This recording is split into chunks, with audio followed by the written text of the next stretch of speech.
Muito bem, vamos começar agora Brasil, período colonial. Mas antes, vou fazer algo muito perigoso e arriscado. Vou lhe receitar livros! Esse aqui é o Brasil, uma biografia, da Lilian Schwartz. Trata não só da história do Brasil colônia, mas de toda a história do Brasil. Ele é um pouco assustador pela quantidade de páginas, mas é uma leitura bem jornalística, é legal para você. Outro livro que eu vou receitar para vocês, da Mary Del Priore, para tratar mais das particularidades do cotidiano, das pessoas do Brasil colônia. São 3 volumes, e esse aqui, Histórias da Gente Brasileira, volume 1, é justamente sobre o período colonial. Mary Del Priore, História da Gente Brasileira, volume 1. Outra receita do professor Pisolato para você. Muito bem. Agora vamos começar o Brasil colônia. Você lembra da aula anterior sobre o período pré-colonial? Que Portugal, em função dos lucros com o comércio oriental, da ausência de metais e de excedentes comercializáveis no Brasil pré-colonial, manteve as rotas de comércio com o Oriente. Contudo, a decisão de colonizar efetivamente o território brasileiro foi tomada pelo fato de ocorrer concorrência no comércio oriental. Quando as navegações começaram, só Portugal conhecia os caminhos e as rotas. Outras nações surgiram, outras nações passaram a ir ao Oriente buscar mercadorias. Então aquilo que era praticamente um monopólio português de comércio oriental desaparece. Outras nações competem no comércio oriental com Portugal. E aí, claro, os lucros portugueses caem. Além disso, Portugal não ocupava o território brasileiro efetivamente, já que era período pré-colonial. E isso fazia com que houvesse o risco do território brasileiro ser fatiado por outras nações. Lembre-se, quando a divisão do mundo, ou do novo mundo descoberto, foi feita de Portugal e Espanha, Tratado de Tordesilhas, apenas essas 2 nações existiam. Quando França, Inglaterra, Holanda, demais nações nasceram, começaram a questionar essas posses. O rei Francisco I da França, por exemplo, chegou a dizer: aonde está o testamento de Adão que dividiu o mundo ao meio? Claro, uma referência ao Tratado de Tordesilhas e à bíblica história de Adão e o paraíso. Então outras nações avançavam, principalmente os franceses, no nosso litoral. Portugal, portanto, poderia perder o território, uma vez que a regra para posse de terra nessa época era o possui quem usa, uti possedetis, e Portugal não utilizava o território brasileiro, já que era período pré-colonial. Uma vez decidido colonizar, a questão é: como colonizar? Portugal vai transplantar para o Brasil uma espécie de Ctrl-C, Ctrl-V do modelo que havia utilizado nas Ilhas Atlânticas, Açores, Madeira, Cabo Verde. Aliás, praticamente o mesmo modelo. Um modelo de plantation, um único produto e uma grande área. Cuidado com esse detalhe do único produto. Cana-de-açúcar vai ser o produto utilizado, mas dele sairão e dependerão subprodutos. Por exemplo, a cachaça, um subproduto direto, utilizado como moeda de troca na África para compra por escravos para a produção açucareira. O tabaco, a pecuária, são subprodutos que darão provimento, que fornecerão algum tipo de mercadoria, material ou elemento para a produção açucareira. É isso que na verdade significa o plantation. Os caras não plantavam só cana, comiam cana, bebiam cana, dormiam com cana, vestiam cana. A cana era o foco principal da produção. Outros produtos giravam em torno da cana. Isso é o plantation. Muito bem, plantation de cana-de-açúcar. Por que cana-de-açúcar? Além de ser o modelo das ilhas do Atlântico que haviam funcionado, havia um solo e um clima favorável ao plantio de açúcar no Brasil, especialmente no Nordeste brasileiro. Além, é claro, do já estabelecido mercado para o açúcar. Haveria quem comprasse o açúcar. E ainda o capital holandês aplicado no refino e distribuição. Guarde isso, a maior parte do processo colonial brasileiro se deu sob capital privado e não sob capital da coroa. Não é diferente para o açúcar. Os holandeses é que refinarão e redistribuirão o açúcar refinado do Brasil. Muito bem, agora vamos para o próximo quadro para entender a administração do Brasil colonial.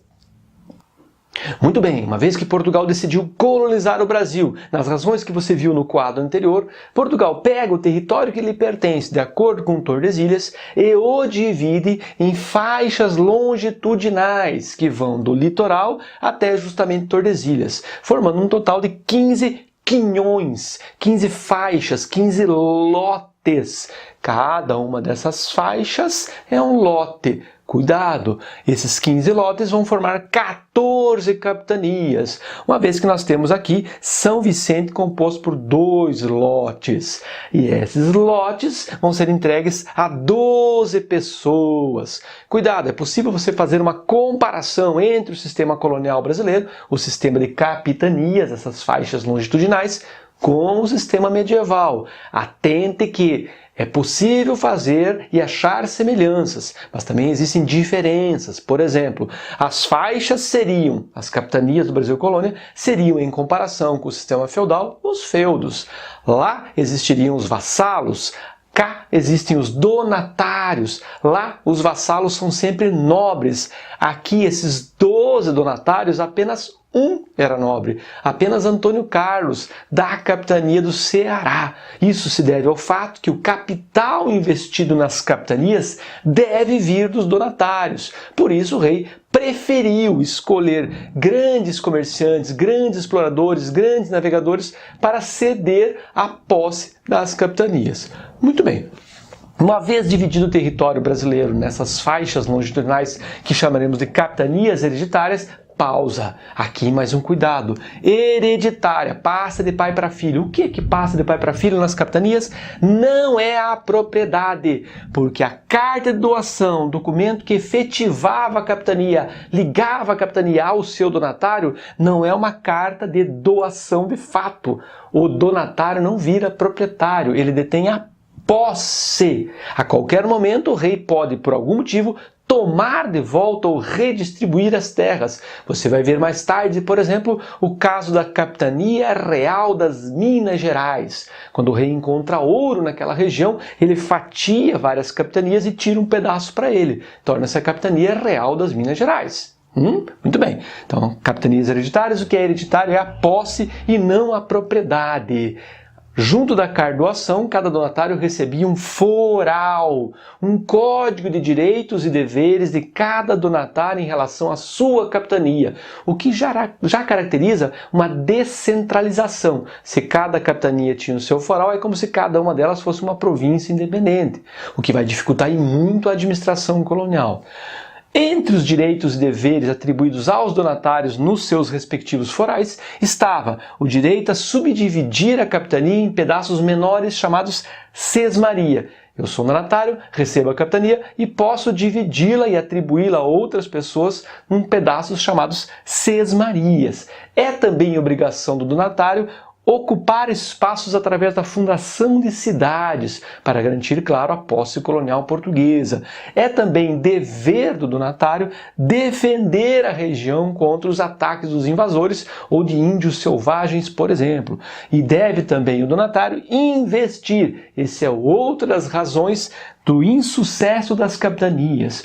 Aquela pergunta clássica que aquela tua tia de 8ª série com aquele vestido florido parecendo uma capa de botijão de gás fazia na primeira pergunta da prova. Quais as 2 capitanias do Brasil que obtiveram sucesso? Apenas 2, Pernambuco e São Vicente. Das 14 originais, apenas Pernambuco e São Vicente, com esse modelo de administração colonial, obtiveram sucesso.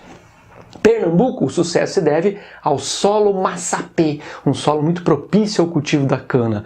Já São Vicente, o seu sucesso se deve à excelente administração de Martim Afonso de Souza, aquele que às vezes é tido como o primeiro colono brasileiro. Muito bem, então razões do insucesso, primeiro deles, falta de investimento. Os donatários não colocavam seu dinheiro aqui porque era muito arriscado. As distâncias e a falta de unidade administrativa, ou seja, não havia ninguém de Portugal que centralizasse a administração colonial no território brasileiro. Isso espantou os investimentos, era muito arriscado. Por isso, Portugal decide, diante do insucesso das 14 capitanias, 2 com sucesso relativo, Portugal decide adotar uma unidade administrativa chamada Governo Geral, para justamente tentar solucionar o problema do insucesso das capitanias. Mas o Governo Geral é assunto da próxima aula!